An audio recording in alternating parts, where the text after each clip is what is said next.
Hello everyone, thank you for joining us. My name is Niranjan or Niro.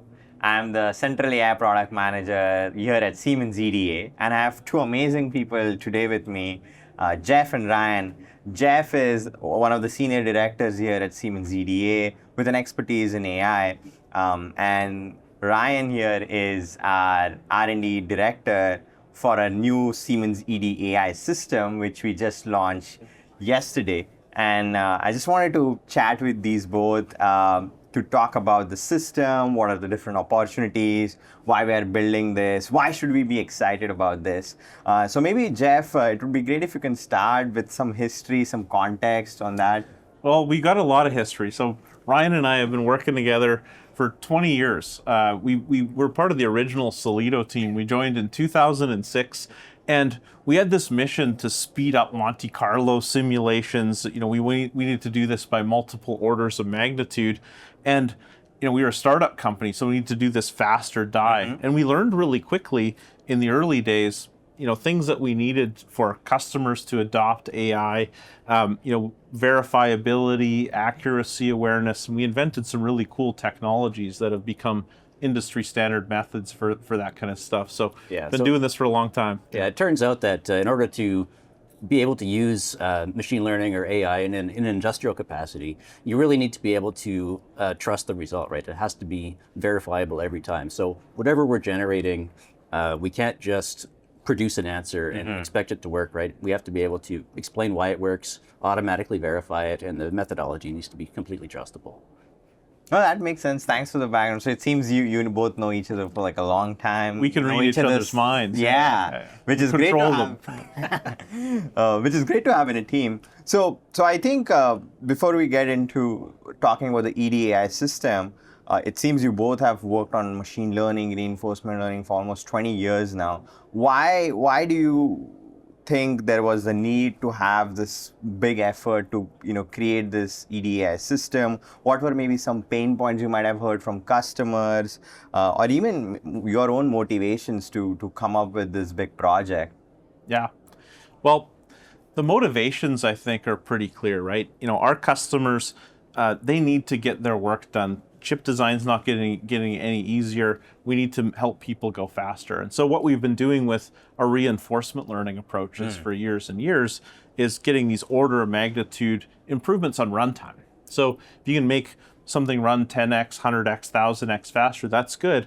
But we weren't an improvement on designer time. They still had to figure out how to use necessarily complex tools, set them up, debug them, figure out how to do everything else around them. And that's where the big opportunity was, is taking all those tasks that people find fairly mundane, but they might take 10 minutes or an hour or 3 hours, and cut them down to 10 seconds. That's where we saw the opportunity, and we think there's a lot of those. Yeah, we find users are not spending most of their time running the tools. They're spending most of the time setting the tools up in the first place, learning how they work, debugging their circuits when they're not working. So we can do a lot on making those tools faster on their own, but there's still so much more time to be gained and more productivity to be gained. Got it.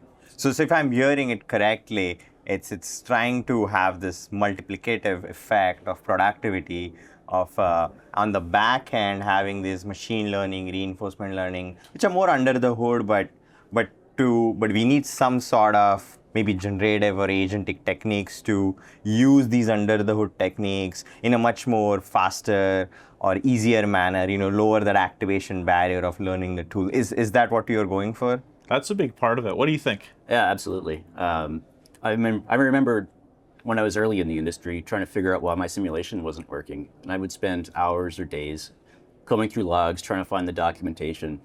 And it's so much easier now. Yeah, and if you think about designers, they have to, in order to design a chip, you don't just use one tool all day, right? Some of them will use, 5 or 10 tools. You need probably like 30 or 50 tools to design a chip. And, these poor people that have to figure out how all these really complicated and very different tools work, they've got a lot to stick into their brain to try and get through that. Being a junior designer, this is what Ryan was talking about, it's really complicated, but as you scale up and become more senior, it's not like it gets simpler, your breadth gets Yeah, wider, yeah. and it's tough for them too, right? So It's almost yeah. impossible to assimilate so many tools that you have to touch in your day-to-day work. So you're always relearning how to use those tools. Yeah, and using them suboptimally too. Like you talked about spice simulators. Yeah. The spice simulators have got 1,000 knobs for controlling runtime and accuracy, and nobody knows how to set them to the right values except for our AEs. What if we could have something that set that up for you automatically and debugged problems for you, and take these things that you can't do or don't have time to do and make them take 10 seconds? Got it. Yeah. Got it. No, this sounds great. I can definitely see the value in doing these things for our chip designers, our customers. So now, since you already are getting into some of the use cases, maybe give us an overview with maybe one or two or few specific examples across the EDA workflow of what these generative and agentic capabilities that are available with the new Siemens EDA AI system can do across the EDA workflow. What are some of your favorites? Yeah. I love not having to look up what the option is anymore. That's my favorite thing. I always hated that. Yeah. And that's probably the biggest thing, right? It's like I can just get in. I can now do the job that I want to do rather than fighting with the tools. And the way that our stuff figures out what the options are is really cool. It's not just trying to guess it based on documentation and sometimes being wrong. It's actually validating against the tools dynamically that all the commands that it's generating and options are correct and actually will run with one click every time, which is really, really cool. So we're doing a lot of neat stuff to make those use cases work really well. My favorite thing, what I love is everyone that we talk to has got 10 ideas. As soon as the switch turns on and they start seeing what they can all do, they've got 10 new ideas for things that they want to do that start coming out right now. Like, I like the endlessness of it, the endlessness of the opportunities. My favorite one is debugging why tools broke. So a lot of the time you'll run something, maybe it's an IT problem, maybe it's a setup problem, maybe it's a design problem. There's a million different possible causes for these complicated tools to break, and debugging is both an art and a science. And if you can say, hey, what went wrong with this? And it can go find your logs, find all the errors, correlate those back to the documentation that explains them, tell you how to fix them, and then say, would you like me to do that for you? Now we just took something that took 10 minutes or an hour, 3 hours, and now it's 10 seconds, right? Yeah. There's sort of a theme here, right? These things that were really tedious and mundane that aren't the thing we get up for every day, now taking 10 seconds. No, that makes sense. So if I'm hearing it correctly, it's on one side, it's starting off with simple things, which are what we would call co-pilot assistant type capabilities. Ask a question, how to set things up, what are the options to choose. But then doing more advanced things where almost reasoning, critical thinking type capabilities where like, hey, now the system needs to go through a bunch of log files, figure out what's wrong, how to fix it, summarize it for you. What more can it do? Like anything with agents, with tool setups, automation? What about that steps, and where do you see that going? Yeah, it's kind of endless, actually. Do you have a favorite agentic type flow that you've seen? The one that I've seen recently that really caught my eye is the waveform analysis. Stuff where if you've ever used an analog waveform tool, trying to figure out how to measure something complicated is complicated. Right. Right. Yeah. But now you just say, oh, I want the the Smith chart of this signal across these conditions, and it comes up for you. Yeah. And what would that take normally to do? I would take about an hour trying to find out what the syntax is. Yeah. Yeah. That's kind of complicated. And one that I really like, and this is one that there's been a lot of interest in, is Foundry PDKs. So Foundry PDKs are necessarily complex also, right? They're these massive sets of documents, lots of examples, all kinds of source code. You get tons of stuff in a PDK, and if you can ingest that full Foundry PDK and then just start asking it questions, what's the minimum device spacing for this device type on this process technology, stuff like that, that would be really hard to find. That's a really neat superpower too. I don't think that's getting into that agentic kind of thing. One of the things, here's something that more answers your question, is when we're running big batches of simulations. I come from the simulation world. Ryan does too. He's working sort of across everything right now, but I come from the simulations, analog transistor level simulation world. And when we're running big batches across large clusters, some simulations fail. And instead of trying to figure what happens when they fail now is you can leave them out, but maybe it failed because your chip broke, right? Yeah. Which you don't want to ever leave that out. So you got to do some amount of debugging. Some of them fail because of IT issues, right? Maybe the machine was hosed or it seg faulted or something. The job seg faulted. Some of them it was because of bad setup. Some of it was because of other reasons. All kinds of things. So it takes a long time to debug each of these. Now, I talked about this debugging case, but if you get really good at debugging, if the system becomes really good at debugging, you can say, well, why don't you just figure that out and go fix it for me, and then just do that under the hood. So that's what all of our big batch simulations are doing now, is they don't just sit there and fail. They say, well, why did I fail? Can I go fix that? Correct. Rerun it again, so there's no more failures that you have to debug as a user, which is wildly productive.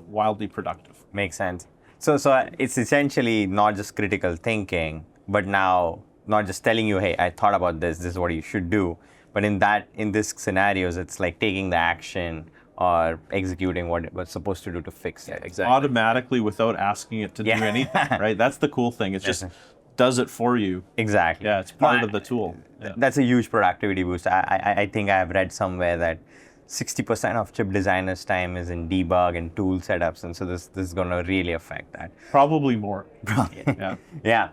And so it's great to talk about these different use cases. Yeah, the possibilities are endless. I want to go a bit deeper on what's happening under the hood. Like maybe talk about what were some different decisions from an architecture point of view, UI point of view, that went under the system. Like, do you need to train LLMs? Do you need to do RAG or retrieval augmented generation? Like, what's under the hood essentially?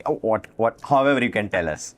What do you want to talk about So I mean, one of the biggest things in the EDA space is that you need to be really careful with your data, right?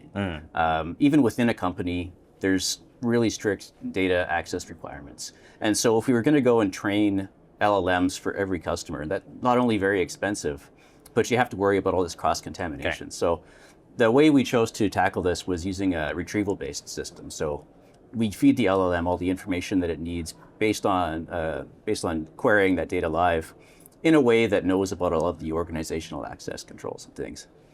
So that allows us to also evolve very quickly as the state of the art in LLMs progresses. Yeah, and then we also do a within the data center installation, so nothing ever goes out. So everything's completely secure within your organization, but then it's also supporting all of your security protocols that you have, access control per user, everything's authenticated. Now, no one within your organization seeing something they can't, which is really cool.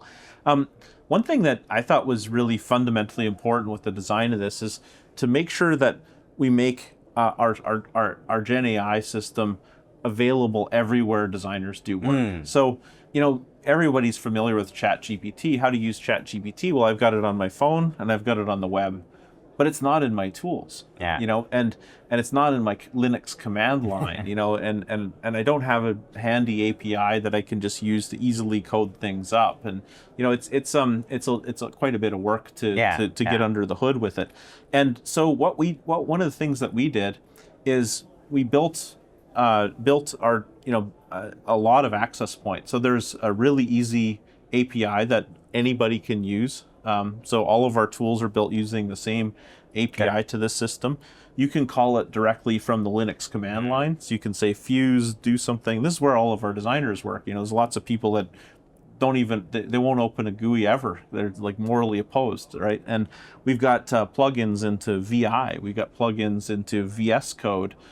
We've got it we do have it on the web. It's basically everywhere people do work. We want our Gen AI and Gentic AI systems hanging off of those. So. Yeah, and into all of those EDA tools that people are using in their day-to-day jobs. So. Yeah, deeply integrated, nicely designed, one click is too many philosophy for a lot of things. You just go do stuff, you shouldn't have to click. You shouldn't have to say what you want. Just go do it, right? Yeah. A lot of that philosophy too.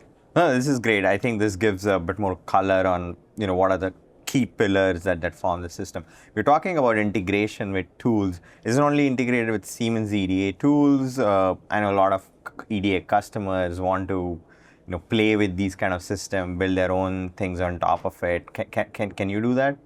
Yeah, it comes out of the box integrated into a wide variety of the EDA tools, all the way from schematic to design to verification, physical verification, system and board design. It's plugged into our whole suite of tools. But using those APIs that Jeff mentioned, you can also integrate it with all your own in-house tools, other third-party tools that you might be interested in. And the data side of things too, we've got it set up so that our customers can stick anything that they want in there. So there's lots of ways to get data into the system. They can use also APIs for that, command line, web. There's a lot of ways to get data into the system as well. So it's super easy to build your own applications. You can shove data in, you can build applications on the top end, and just do that all with the same system, using the exact same sort of access as we have for building applications inside of Siemens. Our customers can build on top of it using the same approach. No, that sounds great. So it seems like, if I have to summarize it seems like the Siemens EDA system is essentially being integrated across the portfolio, but also it's sort of a build your own AI bear kind of system where you can, put your own data, connect it to different things and so on. No, this has been great talking to both of you and getting into some of the details. If for our listeners, what would be that one takeaway you want to give, maybe a one-liner or something that to as a takeaway from this discussion or from the EDA system at Siemens here? I think try it.